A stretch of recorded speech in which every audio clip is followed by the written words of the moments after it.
예, 이제 공부 잘하는 아이를 만드는 법. 이건 진짜 그냥 공짜로 하면 안 되는데. 예. 이 사람들이 제가 강연을 다니면 질의응답 시간에 이 질문을 많이 해요, 실제로. 왜냐면 제가 이제 공부를 잘했고, 제 처도 공부를 잘했고, 제 딸도 공부를 잘했고, 제 아들은 조금 못하지만 또 그런 대로 하는 편이고, 걔는 공부를 별로 안 하니까, 축구를 더 좋아하니까 이제 그렇게 돼 있는데, 그러니까 궁금한 거예요. 어떻게 공부를 시켰냐. 이제 그렇게 물어보는데, 제가 사실은 특별하게 한 것은 없어요. 그냥 우리는 다 각자 알아서 사는 스타일의 가족이기 때문에. 근데 보면, 유전자라는 우연히 상당 부분 결정을 해요. 완전히 결정하는 건 아니지만, 이런 거예요. 우리가 아기를 만들 때 어떻게 만드냐 하면, 다 알잖아요, 여러분. 아기가 어떻게 만들어지는지. 황새가 물어오거나, 뭐 삼신할미가 갖다 주거나, 다리 밑에서 주워오는 거 아니잖아요. 정자 속에 아빠 유전자의, 아빠 염색체의 절반, 그러니까 28쌍의 염색체의 절반이 아빠 몸에서 말하자면 쪼개져서, 아빠 몸에 있는 유전자 책이 반으로 딱 쪼개진다고요. 엄마 몸에 있는 유전자 책이 반으로 딱 쪼개져요. 그리고 그게 만나가지고 합쳐서 한 권의 책을 새로 만들어요. 그게 우리가 가지고 있는 염색체 28쌍이거든요. 그 중에 물론 성염색체도 있어서 아들이 되고 딸이 되고 하지만, 여하튼 엄마 몸에 있는 유전자의 절반이 어떤 이치에 어떤 원리에 의해서 쪼개지는지 모르지만, 어떤 경우에는 책 한 권이라고 하면 호수장을 다 찢어서 반권을 만들 수도 있고, 또는 앞에서부터 중간까지 찢어서 반을 만들 수도 있고요. 그 책 가운데를 뚝 잘라서 만들 수도 있어요. 그럼 어떻게 만들어지는지 아무도 몰라요. 하여튼 절반으로 감수 분열을 해서 반쪽짜리 책이 만들어지고, 엄마 몸에서 반쪽짜리 책이 만들어져서 그게 난자에 들어가서 합쳐지면 그 책이 딱 마주쳐서 한 권의 새로운 책이 되면서 아기의 유전자 조합이 완성이 돼요. 이때 뭐가 결정을 하는지 모르겠는데요. 우리 몸에 있는 유전자 중에서 우리가 사용하는 건 약 5%밖에 안 된다고 그래요. 우리가 가지고 있는 95% 유전자는 안 써요. 그냥 쓰지 않은 채 갖고 있다가 자손한테로 계속 내려가는 거예요. 근데 내가 낳은 아들과 딸이 나와 아내에게서 받은 유전자 가운데 어느 쪽 5%를 쓰게 될지 모른다는 거예요. 문제는. 갑자기 나는 쓰지 않던, 활성화하지 않았던 유전자가 내 자식, 손자, 손녀한테 가서 갑자기 활성화되는 경우도 있대요. 그건 왜 그러냐 하면, 유전자가 자기를 표현하려면 다른 유전자하고 짝을 맞춰야 돼요. 협동을 해야 돼요. 예를 들어서요, 좋은 모양의 성대를 가지고 태어난 사람이 있다고 생각해봐요. 근데 이 사람의 머릿속에는 음을 들을 수 있는 뭐가 없어요. 그러면 노래를 흉내내서 잘 부를 수는 있겠지만 작곡을 하거나 편곡을 하거나 자기 나름으로 노래를 부르는 건 못해요. 근데 머릿속에 악보를 보면 딩딩딩딩딩 소리가 울리는 이런 머리를 갖고 태어났어요. 근데 성대가 원래부터 완전 허스키에 목소리도 잘 안 나와. 저 은평구의 이재호 국회의원처럼. 그렇게 봐요. 그러면 이게 가수가 될 수가 없는 거예요. 이 사람은 기껏해야 작곡가가 되거나 연주자가 되거나 어떤 음악 프로듀싱을 할 수는 있어요. 음악 감독이 될 수는 있어요. 그러나 가수는 못해요. 이게 어떤 의미냐 하면, 어떤 음악에 관한 어떤 유전자를 갖고 태어났다 하더라도 그 음악성이 목소리로 발현될 수 있는 성대를 못 가지고 태어나면 발현이 안 되는 거예요. 그런 거 비슷해요.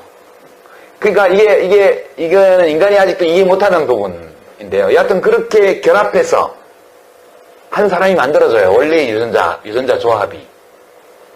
근데 이 유전자 조합이라는 것은 컴퓨터의 하드웨어하고 비슷해요. 여러분 요즘 컴퓨터들이 여러분 쓰시는 노트북이나 또는 뭐 퍼스널 컴퓨터 데스크탑 쓰는 게 막 기가도 넘어서서 뭐 그 윗단위까지 가잖아요. 하드웨어 용량이.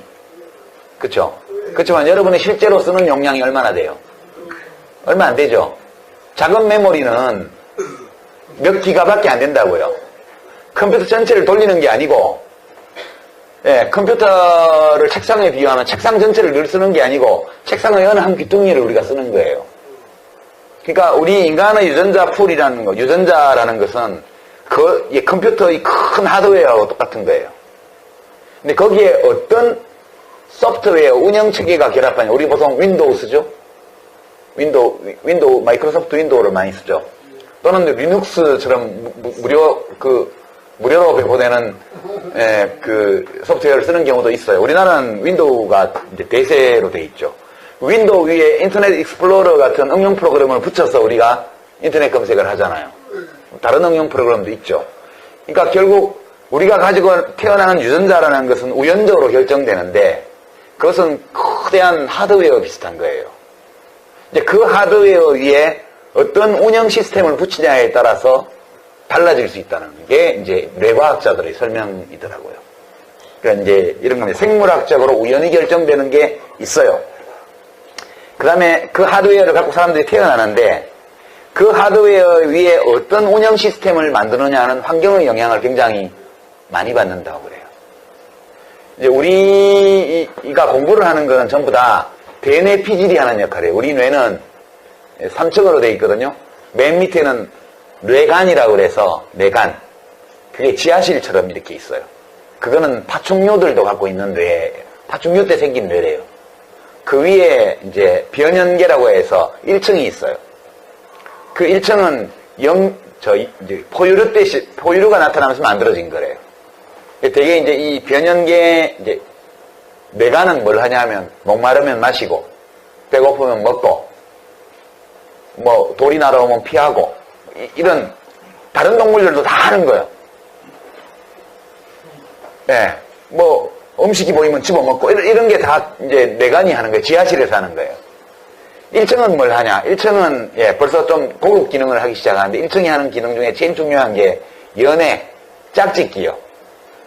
어떤 남자 혹은 어떤 여자로 확 끌리면 그걸 뭘 생각해서 끌리는 게 아니에요. 그냥 끌리는 거지. 짝짓기 할 때 최고로 활발한 게 변연계라고 그래요. 거기서는 이미 언어 기능도 좀 하고요. 여러 가지 기능을 거기서 해요. 맨 위층은 대뇌 피질이에요. 이게 80%예요. 80%. 우리 뇌가 1.4kg쯤 되는데요. 1.4kg 중에 80% 정도가 대뇌 피질이에요. 이 대뇌 피질을 갖고 있는 건 영장류들이에요. 원숭이, 보노보, 침팬지 이런 거요. 인간이 모든 영장류 중에서 압도적으로 대뇌 피질이 잘 발달해 있는 존재인데요. 이 대뇌 피질에서 공부를 하는 거예요. 그 밑으로는 공부하고는 별 관계 없어요. 연애하고 뭐 짝짓기하고 애 낳고 밥 먹고 놀고 이런 거 하고 관계 있는 거예요. 대뇌 피질인데 이 대뇌 피질에는 이제 신경세포라는 게 있어요. 뉴런이라고 그래서. 이 신경세포가 약 무슨 2천억 개? 개수로 치면?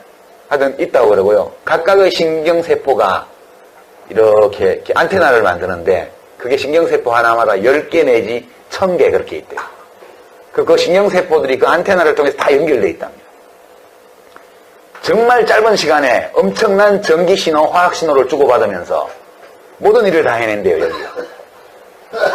결국은 뉴런, 이 대뇌 피질에 있는 신경세포가 얼마나 풍부하게 있고 얼마나 잘 작동하고 그리고 얼마나 효율적으로 작동하느냐에 따라서 우리 일반 지능뿐만 아니라 지적인 능력, 공부 이런 게 결정된다는 거예요. 그럼 공부를 잘하게 하려면 아주 어렸을 때부터 우리 대뇌 피질에 있는 뉴런들이 그걸 할 수 있는 준비를 갖춰줘야 된다고 그러더라고요. 옛날에 독일에서 그런 실험을 했대요. 인간이 말을 태어나서 배우나 아니면 태어날 때부터 가지고 태어나는지를 궁금하게 여겼어요. 어떤 황제가.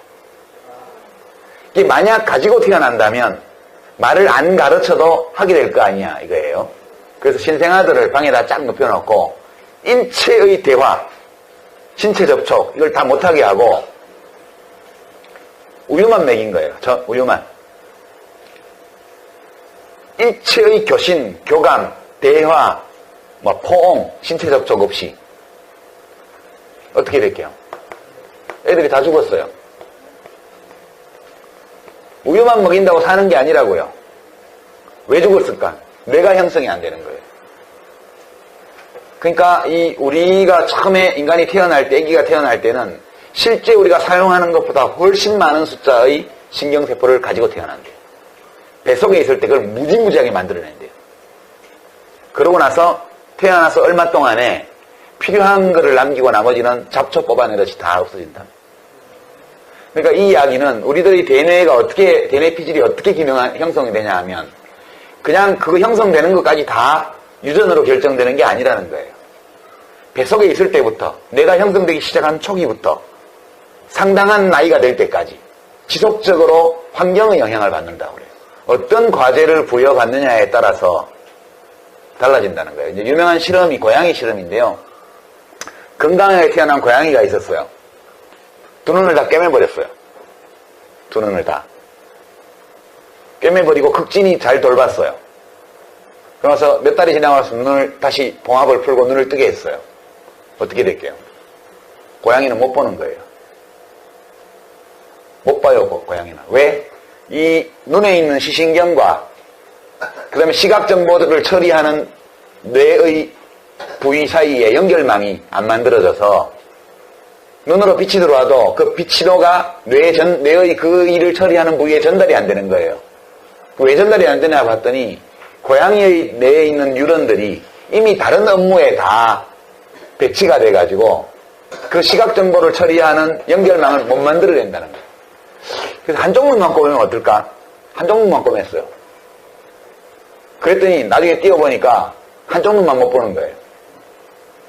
그러니까 시각 정보를 처리하는 유련 연결망을 다 뜨고 있는 눈에만 집중을 시켜놔가지고 그 형성되고 나서는 이걸 못 만든다는 거예요. 이게 이제 중요한 실험인데요. 이 인간의 뇌는 생물학적인 존재인 동시에 사회적 존재래요. 유전으로 결정되는 동시에 환경에 의해서 또 영향을 받는답니다. 그러니까 아이들에게는 뱃속에 있을 때 태교가 무지하게 중요한 거예요. 우리 옛날 어른들은 경험으로 알았지만 뱃속에 있을 때부터 만져주고 말을 걸어주고 이걸 다 해야 된다는 거예요. 적절한 자극을 계속 줘야 돼요. 밖에서 자극이 계속 오면 이게 뭔지를 알아야 돼요. 그리고 그 정보들을 처리하는 운영 시스템을 안에서 만든다는 거예요. 그래서 아기 때 가까이서 늘 말을 걸어주고 자극을 주는 사람이 없으면 아주 유전적으로 아무 문제가 없이 태어난 아이들도 언어 발달에 심각한 장애가 초래되는 경우가 많다고 그래요. 그러니까 이 이야기는 이제 어린 시절, 특히 유아기의 그 아이가 어떤 환경 속에 있고 어떤 자극을 받느냐, 이게 너무너무 중요하다는 거예요. 그러니까 우리 영장류에 속하는 우리 인간들에게는 접촉이 굉장히 중요하대요. 접촉이요. 만져주고, 껴안아주고, 쓰다듬어주고, 말을 걸어주고, 눈을 맞춰주고. 그 다음에 이제 언어적인 음성 정보, 이것을 풍부하게 들려줘야, 이게 실제로 어릴 때부터 음악적 신호를 많이 받은 아이는 그렇지 않은 아이보다 그걸 훨씬 더 잘 처리한대요. 어릴 때부터 엄마가 완전한 문장으로, 고급 한국어로, 아주 제대로 된 우리말로 계속 대화해준 아이와 하루 종일 대화 상대 없이 집에서 고립된 채 자라는 아이 사이에는 똑같은 유전적 조건을 갖고 있어도 언어 능력에 엄청난 차이가 생긴다고 그래요. 정서도 마찬가지예요. 우리는 이 지능과 정서가 따로 떼있는 존재가 아니에요. 정서적인 토대가 파괴되어 있으면 지식도 잘 못 받아들여요. 그러니까 아기 때는 정서적 교감이 너무너무 중요하다는 거예요. 공부를 잘하게 하려면. 이런 것들이 되게 제가 공부한 바에 따르면 공부 잘하는 아이를 만드는 중요한 요령인데요. 따라서 공부를 잘하게 하려면 이런 일반적인 거 위에 되게 공부는 책을 가지고 하잖아요. 일반적으로. 그러니까 사방에 책이 널려있는 가정에서 자란 아이와 책을 보려면 까치발을 하고 책꽂이 위에 책을 뽑아야 되는 아이 사이에는 책을 대하는 태도나 자세에 엄청난 차이가 있다는 거죠. 부모가 책을 읽는 것이 너무너무 중요하다고 그래요. 부모가 책을 읽는 것이 너무너무 중요하고요. 그 다음에 이제 이렇게 생물학적으로 주어진 우연, 그러니까 유전자 재조합이라는 이 이 아이가 만들어지는 과정에서 생긴 생물학적 우연이 있고, 그 다음에 유아기에 주로 부모에 의해서 주어진 환경이 있어요. 어떤 자극을 받고 어떤 과제를 부여받느냐에 따라서 과제를 거의 안 부여받지 않으면 그 시시한 과제, 몇 개 안 되는 과제를 처리하는데 필요한 만큼의 운영 시스템을 만든다는 거예요. 너무 과도한 과제를 부여하면 여기다 흥크러져서 안 된다는 거예요. 지금 보니까 유아 영어 교육 이런 거는 다 꽝이에요. 그거는 애를 망치는 거예요, 완전히. 우리 언어는 모국어를 중심으로 발전하게 돼 있기 때문에 먼저 모국어의 토대를 확실하게 해주지 않으면 모국어도 외국어도 제대로 처리 못하게 돼요. 먼저 모국어 처리하는 영역이 자리를 잡고 그 다음에 어린 시절에 외국어 공부를 조금씩 시키면 외국어를 처리하는 부위하고 모국어를 처리하는 부위가 인접해 있지만 다르대요. 그리고 이제 외국어를 습득하다 보면 그 두 부위 사이에 통로가 만들어진답니다. 정보가 왔다 갔다 하는. 그래서 이 두 부위 사이에 통로가 아주 넓어지면 소위 그 이중 언어, 두 가지 언어를 다 모국어처럼 하게 되는. 그래서 하나의 외국어를 모국어 비슷한 정도로 하게 되면 다른 외국어가 거기 또 들어오는 거는 별 문제가 없다고 그래요. 그래서 그게 되게 8살, 9살 무렵이 제일 괜찮다는 게 제가 본 책의 내용이고요. 그렇습니다. 그렇게 돼 있고, 그러니까 아이들에게 그 발육 단계에 맞는 적절한 자극을 지속적으로 늘 관심과 애정을 쏟으면서 해주는 게 제일 중요하다. 이렇게 해도 안 되면 또 안 되겠지만 그래도 그렇게 하지 않는 경우보다 훨씬 낫다는 거죠. 그 다음에 이제 마지막으로 세 번째 요소가 사회문화적인 거예요. 부모 개인에만 국한되는 게 아니고요. 그러니까 아이들이 좀만 자라고 나면 타인과의 관계가 생겨요. 그러니까 어린이집 친구들과의 관계도 생기고요. 근데 이제 아까 제가 말씀드렸지만 공부라는 것은 자기가 하는 거지만 보다 높은 단계, 깊은 단계로 가게 되면 다른 사람과 나누면서 자기가 발전해 간다고 그랬는데 이 사회문화적인 생활 조건에서는 제일 중요한 게요. 정의감을 억압하지 말라는 거예요. 제가 이제 여러 가지 요령들을 저도 애를 키우면서 책을 읽었는데 그중에 제일 중요한 게 대드는 아이를 억압하지 말래요. 애들을 키우다 보면 엄마는 하면서 왜 난 못하게 해 이렇게 나오잖아요. 너 그거 하지 마 그러면 엄마는 하잖아 이렇게 나오잖아요. 인간은 진짜 평등한 존재로 태어나는 거예요. 처음에는 부모와 나 사이에 차등을 두지 않아요. 그냥 나는 나고 부모는 부모고 나를 사랑해주는 사람이고 배고프면 젖주는 사람이고 그런 거예요. 저 사람은 높은 사람? 저 사람 말은 무조건 들어야 돼 이게 아니에요. 그러니까 이렇게 열심히 부모들이 신경을 써서 애를 키우다 보면 이 아이가 재능이 있는 아이인가 아닌가가 궁금해지기 시작해요. 그럼 뭐 어디 보내서 테스트를 받고 이렇게 하지 말라고요. 애를 보면 알아요. 그 나타나는 징후 중에 가장 중요한 게 공정성에 대한 감각이요. 되게 중요한 그 지표랍니다. 그러니까 불공정한 대접을 받았을 때 침묵하는 아이보다는 항의하는 아이가 일반 지능이 높을 가능성이 훨씬 많대요. 그리고 창의성이 있는 아이일 가능성이 대단히 높다고 그래요. 그 다음에 계속 왜라고 묻는 애들. 왜? 당연한 걸 시켰는데 계속 왜 그래야 되냐고 물어요. 어른한테는 인사를 해야지 왜 인사를 해야 돼? 열받죠?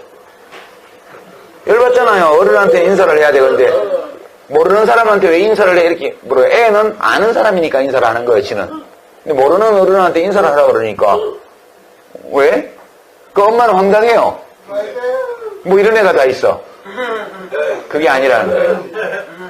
어린이집에서 뭔가 다른 아이들과 내가 차별 대우를 받는다라고 느낄 때 항의할 줄 아는 아이가 훨씬 더 창의적일 가능성이 많다고 그래요.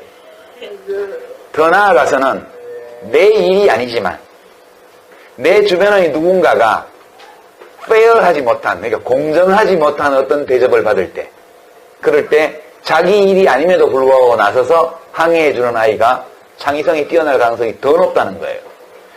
창의성, 그런 행동 양식이 곧 창의성의 지표는 아닌데, 그런 아이일수록 자주적으로 자기의 생각과 감각을 발전시켜 나갈 가능성이 대단히 높다는 거예요. 그걸 계속 키워줘야지, 그걸 짓밟으면, 억압하면 아이들은 어느 순간 창의적인 생각을 하기를 그만둬버린다는 거예요. 그래서 이제 그런 극단적인 주장을 하는 학자들 중에는 모든 아이들은 창의적으로 태어난다. 그러나 어느 순간 어른들과의 관계 속에서, 사회의 억압 속에서 창의적이기를 그만두게 된다. 그렇게 얘기를 하더라고요.